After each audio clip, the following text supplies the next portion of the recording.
La Jornada Morelos presenta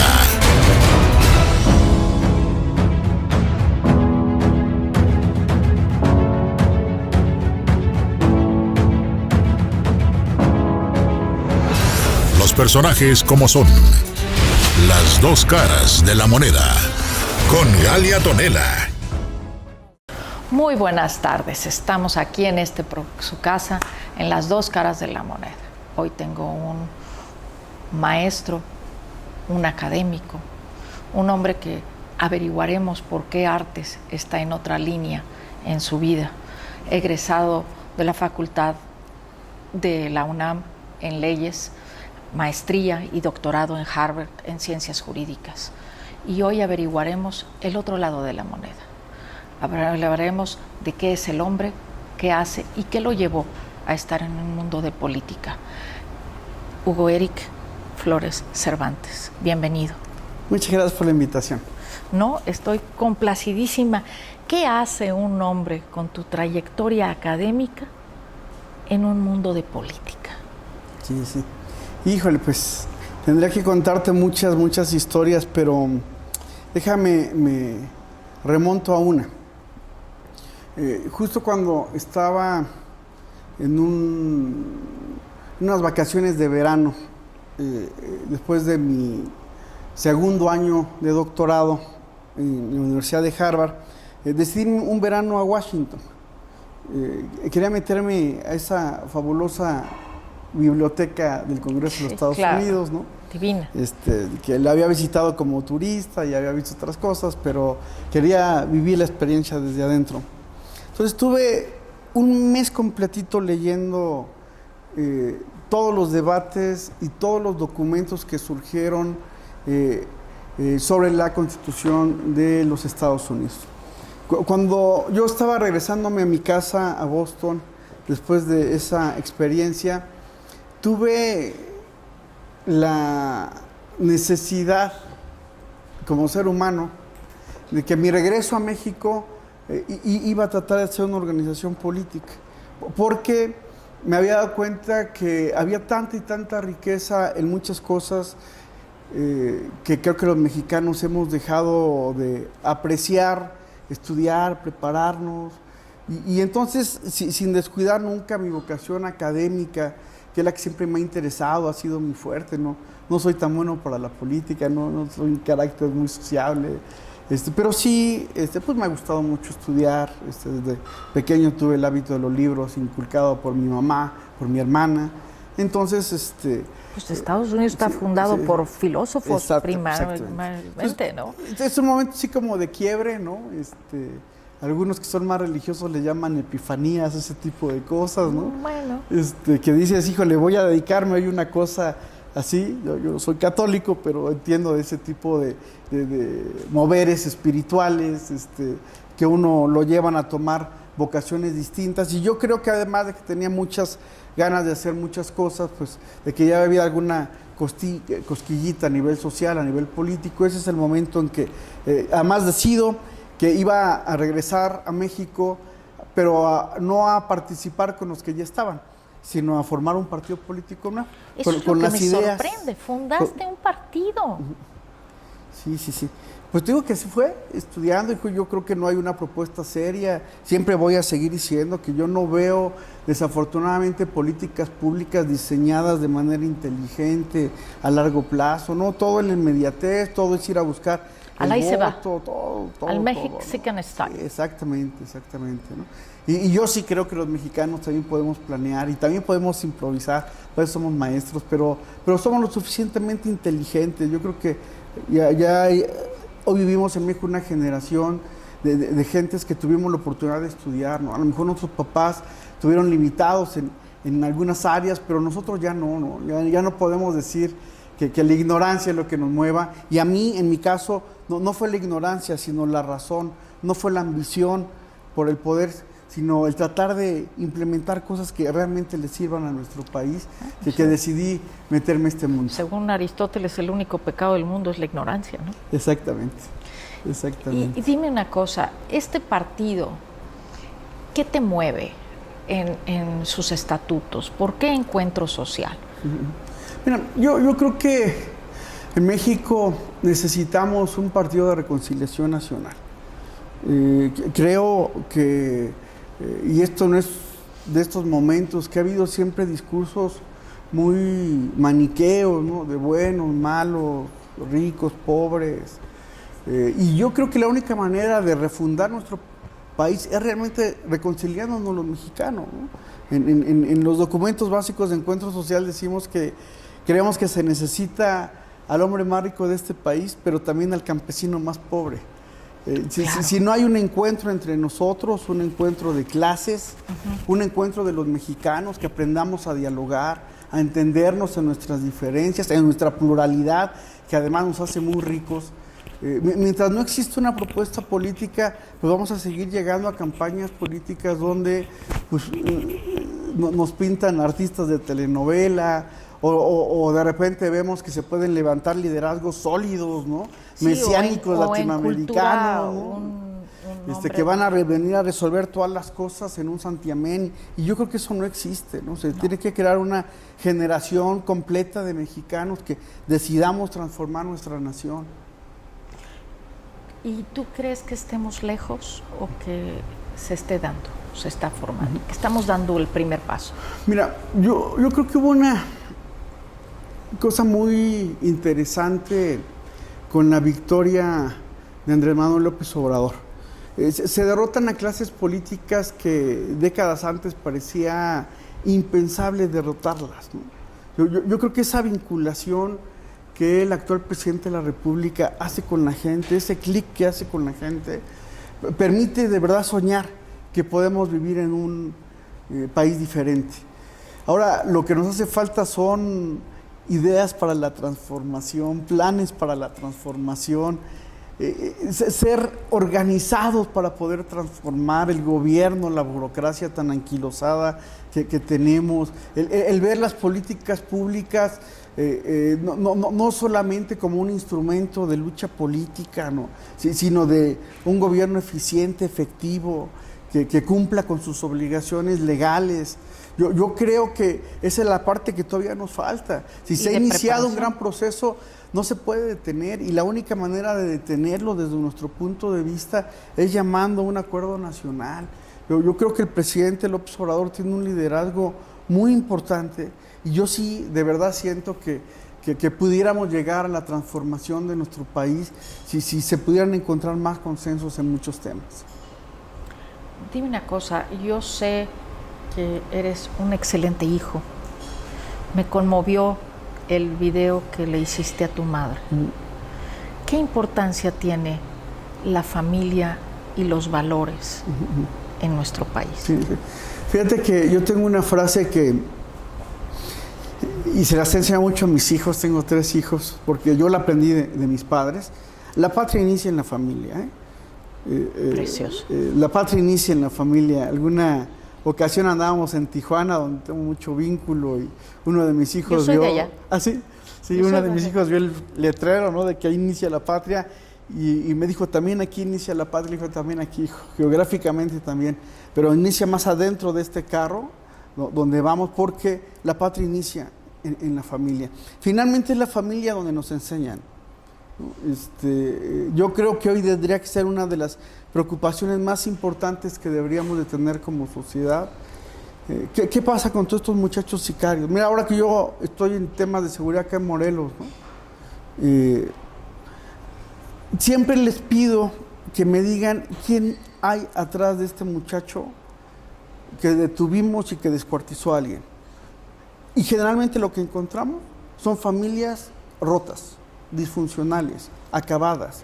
Generalmente encontramos seres humanos que no tuvieron ese cobijo familiar que los permitiera formarse en otros valores. Entonces, pues no vamos a quitar nunca el dedo del renglón, ¿no? Es la familia donde tendría que iniciar la patria. En mi caso, yo fui muy afortunado, ¿no? de tener unos padres pues, que dedicaron a nosotros, ¿no? que su mayor objetivo era sacar a sus 4 hijos adelante. ¿no? Mis padres, ninguno de ellos era profesionista, nosotros los 4 fuimos profesionistas, y eso que antes como que eran grandes logros, hoy medio son minimizados, ¿no? Pero junto con eso va con un tema educativo, va con un tema de formación. De formación en todos los sentidos, ¿no? Mi familia es cristiana y mi mamá siempre se preocupó por el tema de formar valores espirituales entre nosotros, ¿no? Y no es lo mismo decir tener lealtad, ¿no? O hablar de amor al prójimo a vivir una cosa donde te duela lo que le pasa a la otra gente. Entonces, hay de valores humanos a valores espirituales, y bueno, en mi casa nosotros aprendimos que tener valores humanos era muy importante, pero tener valores espirituales todavía era más importante. ¿Y tú crees que podamos llevar en esta educación nueva, en este trance donde hay tantas redes sociales, donde hay tanto, volver a inculcar valores? Yo sí creo, ¿no? Yo creo que hoy tendríamos que intentar que se fortaleciera la institución familiar en México y que sea este lugar donde se den los valores. Yo me recuerdo cuando éramos niños y nunca faltaba el muchacho latoso del salón de clases, ¿no? Y cuando uno volteaba a ver a la familia, no todo se podía resolver en la escuela, no todo se podía resolver en una aula. Tendríamos que voltear a la familia. Y por eso yo insisto. Y hoy, bueno, con tanta manera de comunicarse, con un mundo completamente distinto al que nosotros nos tocó vivir, me parece que sería muy importante regresar al origen de esas enseñanzas, que vuelvo a insistir, no tengo la menor duda, debe ser en nuestra casa. Pero, por ejemplo, ¿cómo le metemos a unos muchachos jóvenes? ¿Cómo le meterías a un muchacho joven de 14, 15 años que no cree en políticos? Ya no cree ni en artistas, ¿no? Sí. Ya no cree en instituciones religiosas, ¿no? Viene una decadencia de hacia dónde mirar. Sí. ¿Cómo volvemos a llamar la atención de esos muchachos? Sí. Mira, pienso en varias cosas al mismo tiempo. La primera, una sociedad que cuida mucho su entorno, le puede empezar a decir a sus hijos otra cosa, ¿no? Posiblemente las cosas que más me han impactado en estas semanas de contingencia es que desde mi casa puedo ver al Popocatépetl, ¿no? ¿Qué pasaría si otra vez esta sociedad, la sociedad mexicana, volviera a tener esos valores rurales tan maravillosos, ¿no? Y además tan populares, ¿no? Que fueron como que el sello de nuestra sociedad hacia el mundo, ¿no? Porque yo creo que el mariachi y toda esa música tan importante para México se hace famosa porque la época de oro del cine mexicano, eso fue lo que aventó al mundo de México. Pero es que había algo aquí, y lo que había algo aquí era una vida sana, rural, de protección al medio ambiente, de cuidado al medio ambiente, de cuidar sus ríos. Esas eran cosas bien importantes, ¿no?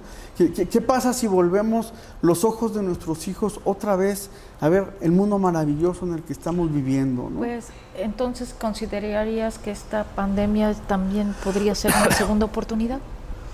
No tengo la menor duda que esta crisis que estamos viviendo nos tendría que dar la gran oportunidad de repensar al mundo, de repensarnos como personas, como familias, como sociedad, y de repensar al mundo, ¿no? Perdón, traigo muchos datos ahorita, me estoy dando cuenta de la falta de estructura que tenemos a nivel salud, ¿no? Pero tampoco tenemos una campaña para que los mexicanos seamos saludables, ¿no?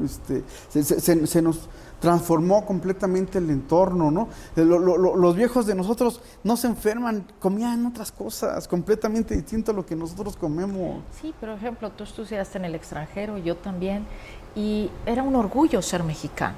Sí, claro. Nosotros nos sentíamos bien de ser mexicanos. Y yo veo a muchos muchachos hoy que no están orgullosos de ser mexicanos. Sí, claro. Cuando nosotros somos la patria del cacao, la patria de la Nochebuena, la patria del jitomate, la patria del mariachi, la patria de muchísimas cosas, sí, ¿no? Claro. Que de estar orgullosos a nivel mundial, y nos falta esa identidad. Sí, sí. Por eso me llamó tanto la atención. Yo te he de confesar que soy apolítica, ¿no? Aunque viví en una casa de familia políticos, pero me acostumbré a ver los políticos como familia, no como políticos, pues, Sí, sí. ¿no? Y siento que ahora los muchachos no creen en nadie. Y necesitamos este encuentro social que tú propones. Sería maravilloso empezar con la juventud, empezar a que ellos también tuvieran ideas o tuvieran proposiciones, ¿no crees? Sí, sí. Fíjate que, pues, posiblemente la parte que más extraño ahorita de mi actividad profesional es justamente estar en contacto con los muchachos. Desde luego que yo me nutría mucho dando clases, ¿no? Porque me obligaba a estudiar, pero siempre me quedé con la esperanza de que, y mira, ya en la universidad los muchachos seguían siendo esponjitas. Sí. Podía seguir diciéndoles, miren, esto hay que construirlo. Y cuando de repente uno se aventaba, sobre todo cuando se estaban terminando los semestres, las filípicas, ya más de valores, más de nostalgia, que está acabando el semestre, yo me pude dar cuenta que los muchachos lo absorbían, que sí querían transformar algo, ¿no? Y yo creo que una generación, por lo menos la generación que yo pertenezco, se volvió una generación muy consumista, muy somos lo que tenemos, el éxito se mide en grados falacia, académicas, ¿no? Es una falacia. Absolutamente. Porque Jesús, Buda, pues no tuvieron una vida exitosa, que digamos, ¿no? Sí, claro. Realmente fue una vida de sacrificio, de entrega y de servicio a los demás, ¿no? Sí, completamente. No había ese éxito que hoy se considera tan importante. Sí, ¿no? sí. Yo en esa parte sí creo que sigue habiendo un tema innato, original, del alma de los mexicanos, que pudiéramos volver a trabajar en comunidad, ¿no? Otra vez pongo el ejemplo de mis hijos. Era pues es muy es el mejor ejemplo. Claro. Era muy sorprendente que, pues, donde hoy vivimos, pues ellos no conocen una posada como la que nosotros conocimos, ¿no? Y era sorprendente para ellos, era quebrar una piñata, ¿no? Y no entender lo importante de la tradición, que en el fondo era la convivencia comunitaria. Sí, claro. ¿no? Sí. Y hoy, bueno, pues en las grandes ciudades, si nos saludamos el sábado o el domingo porque nos encontramos lavando nuestros carros, ahí se acaba nuestra relación, ya no hay esas relaciones de amistad, ¿no? En mi barrio, en la Ciudad de México, si alguien se moría, todo el mundo le entraba para el funeral, ¿no? Si alguien cumplía 15 años también, o sea, era para lo malo y para lo bueno, había cierta unidad comunitaria, ¿no? Pero yo creo que eso sigue subsistiendo en el alma del mexicano, ¿no? Bueno, somos solidarios por naturaleza. ¿no? Es una de las grandes virtudes del mexicano, su solidaridad, ¿no? Sí. Tú puedes ver en las redes sociales hoy y hay muchísimos lugares donde si no tienes para comer, ven y aquí hay que comer, te damos la comida gratis, y hay gente que tiene comida para el que la pida, sí, ¿no? Exactamente. La amorosidad de nuestro pueblo no está en discusión, ¿no? Sí, completamente. El problema es que a veces eso no se lleva a la parte de acción en el gobierno y se pierde. Sí, así es. Fíjate, se vuelve proselitista. Yo viví toda mi infancia, mi adolescencia y parte de mi juventud en la delegación Gustavo Madero. Yo soy cristiano evangélico, esa es la creencia de mi familia. Pero por mi casa, todos los 10 y 11 de diciembre desfilaban miles y miles de peregrinos que iban a la Basílica de Guadalupe, sí. Y nosotros salíamos a darles comida. No éramos de su misma religión, ¿no? Pero había una tradición tan bonita y la gente lo sigue haciendo ahí en Gustavo Madero. Pues es que religar religión es como elijo respetar a Dios, no significa que mi religión me aparte de Dios, ¿no? Sí, ese también es una equivocación que los filósofos peleamos mucho, ¿no? Cada quien puede amar y respetar a Dios de la forma que quiera. Y yo ahí lo que quiero destacar es otra vez esa alma generosa de los mexicanos, porque, a ver, muchos de mis vecinos no tenían mucho dinero como para poder salir y dar tortas o dar atole o dar café, y lo hacían porque era una tradición que a los mexicanos nos une. Sí.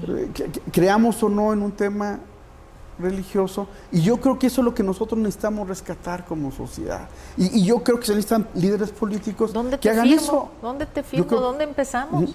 Ahora, y cada vez que uno habla de esos temas en política nos empiezan a decir, no, eres religioso, eres de ultraderecha, no, nos quieres venir a predicar, no, lo que queremos es construir una sociedad distinta. Se les olvida que política es el servicio a los demás, ¿no? O sea, se les olvida el origen de la palabra. Yo soy muy fanática de la etimología de las palabras. Amo descifrar las palabras y a la gente se les olvida. Sí. El polis es el bien para el pueblo, es para para servir a los demás, como sea, ¿no? Un sacerdote está sirviendo al pueblo, está siendo poli, ¿no? Un policía también está, de hecho por eso viene de policía la palabra, de servir y apoyar y ayudar y proteger a los demás. Entonces a nosotros se nos olvida lo importante que son hacer nuestras relaciones sociales. Sí, completamente. ¿Cómo regresamos a eso? Sí. Ya hiciste un partido político, ¿dónde me afilio? Sí. ¿Sabes? A nosotros nos interesa mucho una de las varias definiciones que tiene la política, es que esto es el arte de gobernar. Y yo conozco pocos artistas en México. Conozco muchos líderes políticos, pero no conozco a alguien que haya hecho de gobernar un arte. Y mira que ha habido muchas gentes que lo han hecho. Bueno, es que tú estás muy joven. Ahora, Lauro Ortega fue un gran gobernador. Sí, él ha venido leyendo últimamente. Yo trabajé con él, me formé con él. No me quiero aventurar mucho, pero creo que desde ahí ya no hubo gobierno. No, estoy totalmente de acuerdo. Creo que desde ahí ya no hubo gobierno. Mira que apenas tengo adentrándome año y medio. Tengo año y medio adentrándome a los temas de ver las clases políticas que se han generado por acá, ¿no? Y a ver, yo no digo que no haya habido, o no digo que no haya. Lo que yo digo es que hay pocos, ¿no? Sí. Que consideran este tema de gobernar con sabiduría, con experiencia, con conocimiento, que se vayan conjuntando, ¿no? Una de las grandes cosas que yo quería, también no creyendo mucho en los políticos, pues lo que yo decía, y si hacemos una nueva clase política, y si levantamos una nueva generación de mexicanos con visiones distintas, ¿no? Es que eso sería lo ideal, sí. ¿No? Eso sería lo ideal. Sí. Bueno, al final las utopías son para eso, para mirarlas a lo lejos y que nos ayuden a caminar, ¿no? Sí, así es. ¿No? Así es, completamente de acuerdo. ¿Y te sientes satisfecho con lo que estás haciendo? Mira, la verdad es que sí estoy muy contento aquí en Morelos. Les decía hace un ratito, platicando fuera de esta entrevista, que Hugo Eric Flores decidió no tener una vida pública por su cargo, ¿no? A lo mejor un día, cuando ya no tenga el cargo, opinaré más políticamente, pero decidí ponerme en el traje de funcionario público. Y sí me ha traído muchas satisfacciones. He tenido la oportunidad, año y medio, de recorrer todo el estado, darme cuenta que sí es un estado muy pobre, que no es un número, ¿no? Y es pobre en muchos sentidos, ¿no? No solamente estoy hablando de pobreza económica, ¿no? Yo creo, por ejemplo, que hay que hacer una gran inversión pública en materia educativa. Estoy totalmente. Hay que hacerlo distinta, pero parece que la inversión pública es que haya una escuela. Y no que haya buenos maestros enseñándole a los niños. Yo otra vez vuelvo a ser bien romántico en esto. Prefiero el maestro rural viejito, que todo mundo adoraba y que todo mundo respetaba, aunque le enseñara en un mismo salón a 3 grados distintos, que hoy a maestros burocratizados, que por X o por Y se les fue llevando por ese camino, ¿no? Yo creo que hay grandes responsables del crimen educativo que se ha cometido en nuestro país, porque la gente no quiere seguir estudiando, va a la escuela y en lugar de salir con las ganas de decir, le voy a dar una leidita a lo que leí, o que se vaya con alguna inquietud. Yo me acuerdo cuando empecé a leer, por ejemplo, a Rulfo en la secundaria, porque nos le encargó la maestra de literatura, pues nunca más volví a dejar de ser fanático de Rulfo. No había manera. Pero ¿sabes qué fue lo que hizo esa maestra? te cambió no la vida. hacerme un examen del llano en llamas. Lo que hizo esa maestra fue que yo me enamorara de lo que escribía Rulfo, porque podía yo ver a México a través de eso. Eso no lo tenemos. Sí. Y esas son las grandes tragedias que nos han pasado como país. ¿En qué momento le vamos a dedicar recursos para que los maestros estén bien capacitados y para que nosotros podamos seleccionar a los mejores para que vayan y le infundan a nuestros niños el amor a estudiar? Es que la gente que nos dedicamos a la docencia, yo desde mi abuela, que fue catedrática también, entonces mi abuela española tuvo que aprender 6 dialectos para poder dar clases. Qué maravilla. ¿No? Entonces, amamos la docencia, es una pasión, de verdad es un apostolado, ser maestro, entonces no es ir a esperar un cheque fijo, se ha convertido en una comercialización en lugar de una carrera que decides dar, ¿no? Por ejemplo, yo doy clases porque eso es lo que amo hacer, ¿no? No por mi cheque, no me importa. A veces nos dirían, tú pagarías por dar clases, ¿no? Entonces, ¿cómo recuperamos a esa gente? ¿Qué plan tienes? Mira, yo vuelvo a insistir, creo que tiene que haber una verdadera decisión de los mexicanos como sociedad y que no solamente sea el gobierno, sino que activemos todo lo demás, ¿no? Hay muchas organizaciones civiles que desafortunadamente después dejaron de ser eso porque el gobierno las coopta para financiarlas y entonces hoy todo el mundo hace una C o una OSC, pues para ver qué me van a dar y qué puedo gestionar, para entonces yo hacer mi labor.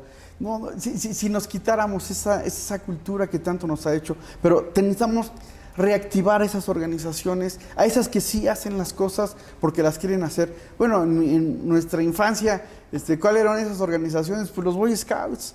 Iban y formaban a los chavitos los fines de semana, ¿no? Y hoy, ¿dónde están los Boy Scouts, no? Este país los necesita, por cierto, porque hubo generaciones de mexicanos que se formaron con ellos, por ejemplo. Yo soy Adita, siempre lista. Las organizaciones religiosas. También. Hoy, por este progresivismo político que no tiene ni son ni ton, no, las organizaciones religiosas no deben participar. ¿Cómo no deben de participar? Si es justamente ahí donde podemos enclaustrar en una comunidad valores de carácter espiritual, de carácter humano, que permitan hacer a las personas mejores personas. Y lo dijiste maravilloso, espiritual, no religioso. Sí. Espiritual, que es lo más importante. Los protestantes somos muy abiertos a que si tú tienes una religión distinta a la mía, creemos mucho en la pluralidad y en la tolerancia. La verdad es que si una religión no te hace una buena persona, no te sirve. Seas cristiano o musulmán, eso no importa. Lo importante es lo que vas a ir a aprender y lo que vas después a llegar a transmitir. Entonces, lo que yo digo, se necesita un reactivar de toda la sociedad y seguimos esperando esos líderes que vengan y la reactiven, porque llegan a los cargos públicos. Y es tanta la presión, tanto el trabajo, ¿no? A mí muchas veces me ha consumido el trabajo. Lo único que no dejo que me consuma el trabajo es con mi familia, porque entonces ahí sí ya pierdo mi estabilidad, ¿no? Pero lo cierto es que hoy lo que se necesita es justamente empezar a activar eso que somos los mexicanos y utilizar todas las herramientas que tengamos a nuestros alcances. Yo tengo un hijo de 18, uno de 15 y una de 12. Los dos mayores son hombres y la pequeña es una mujer. Qué hermoso. ¿Y tu mujer te apoya en todo esto? Sí, fíjate que sí. Ha sido muy difícil para ella. No le gusta la actividad política. Sufrió mucho, tantos días y semanas de ausencia, porque nos íbamos a construir un partido de la nada, porque así fue como construimos Encuentro Social de la nada. Todos los rumores de que nos ayudaron, nos dijeron. Bueno, ahora para que no les quede duda, ya lo hicimos otra vez, ¿no? La verdad es que siempre tengo un gran apoyo de mi esposa y también de su parte un gran equilibrio, porque no está de acuerdo en muchas de las cosas que hago, que digo. Tengo una crítica amorosa en mi casa y eso siempre me da mucho equilibrio, ¿no? Mi mujer tiene un carácter bastante fuerte, ¿no? Nadie es una persona con una dicotomía muy bonita, ¿no? Porque es bondadosa, pero a la vez es muy estricta. Tuvo una infancia un poquito ruda y entonces eso la hace ser bastante ruda, pero a mí me ha dado un gran equilibrio, ¿no? Yo estoy muy contento por la manera en que nos hemos venido relacionando, porque al final ella, no creyendo en muchas de las cosas que yo soñaba, que yo pensaba, que yo idealizaba, pues me apoyó siempre siendo crítica y ahí está construyendo. Ella le interesa mucho el trabajo social con mujeres en comunidades pobres, porque ahí fue donde, por cierto, inició Encuentro Social. Buscábamos víveres de las iglesias, ¿no? Primero en la Ciudad de México, y ya luego en Hidalgo, donde son mis papás, y ya luego nos íbamos a la frontera, iglesias más ricas, y luego terminamos en Estados Unidos, y trayendo víveres a gente de escasos recursos. Dividimos hace muchos años, ¿no? Ese fue el primer Encuentro Social, íbamos en la preparatoria, ¿no? Y utilizábamos siempre nuestros fines de año para irnos a pasar el año nuevo en una comunidad indígena. A mí me tocó estar, desde luego, a mí me tocaba Chiapas, conozco muy bien los Altos de Chiapas, y bueno, a otros amigos míos les tocaba Chihuahua, y en Chihuahua fue cuando nos damos cuenta que teníamos que hacer también un poquito más, que teníamos que trascender. Esa es, por cierto, también una historia de esas que pasan en México, pues todos los años, ¿no? Llegamos un año a Chihuahua a dar víveres, a llevar cobijas de lo que recolectábamos un año. Ya entre nosotros echábamos apuestas a ver quién llevaba 2 camiones, 3 camiones, de estar recolectando todo el año. A ver, esa es nuestra competencia. Llegamos un año, repartimos en la comunidad Rarámuri, en Chihuahua. Un año después regresamos a la misma comunidad. Vamos a ver a las personas, siempre buscábamos involucrarnos con una familia, nos convertíamos como en sus cuidadores, ¿no? Terminamos encontrando que ellos nos cuidaban más a nosotros que nosotros a ellos, pero era una época juvenil muy bonita. Bueno, es que la vida es eso, ¿no? Sí. Cuidas y te cuido. Ahora, regresamos un año después y habían muerto 2 niños y la mamá de frío. Y nosotros dijimos, pero si les trajimos cobijas. Nos dimos cuenta que la pobreza no era un asunto de cobijas o de una lata de atún, ¿eh? Era otro asunto mucho más profundo.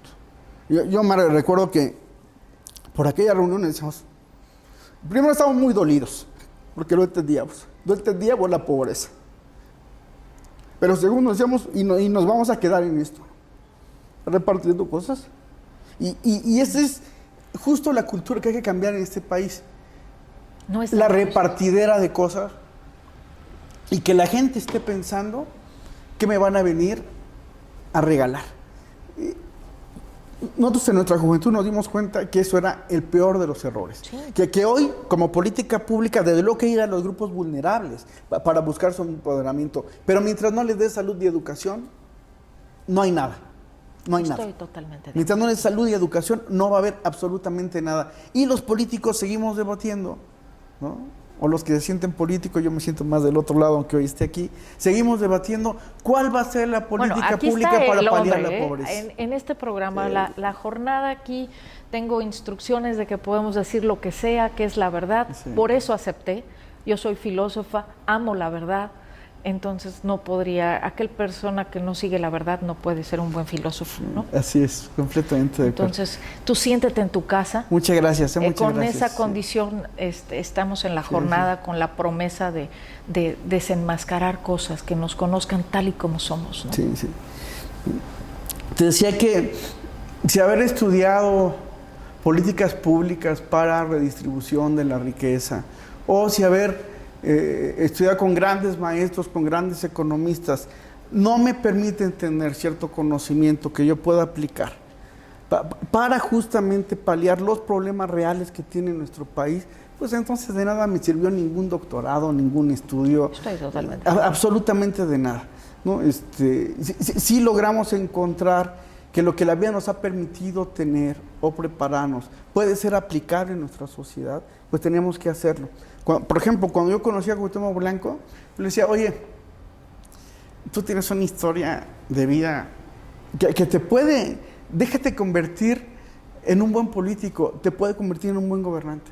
Si sabes liderar un grupo de gentes que puede ir alimentándote de ideas, pero liderándolas, porque el objetivo es que logremos sacar a mucha gente donde tú y yo salimos.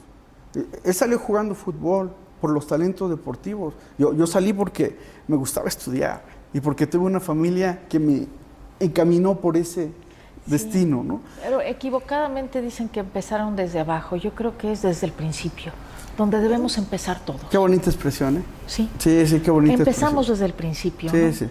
No, desafortunadamente no es mía, es del maestro Víctor Contreras, escultor, Pues el sí. de la Paloma de la Paz. Sí. Y yo se la robé, la hago tuya. Muchas gracias. Venimos desde el principio, Es correcto. donde debemos empezar todos. Sí, así es. Así es. Hugo, Eric, desgraciadamente tenemos tiempos limitados. Fue un placer conocerte. Tu sensibilidad, tu calidad humana, ojalá y fuera contagiosa. Me contagiaste hoy. Ojalá nuestro público se contagie de esa energía, de ese espíritu social, de ese encuentro social que tú buscas, que buscamos todos en nuestro corazón. Muchísimas gracias por haber aceptado esta invitación. Muchísimas gracias por haber venido a mostrarnos el otro cara de la moneda y que de verdad hay valores y que hay gente que está luchando y haciendo las cosas bien. Muchas gracias. Al contrario, muchas gracias a ustedes por la invitación.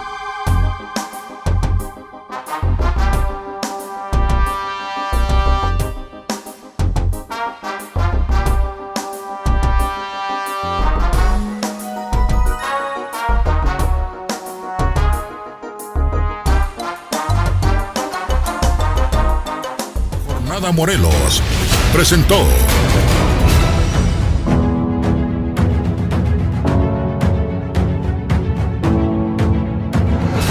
los personajes como son, las dos caras de la moneda, con Galia Tonela.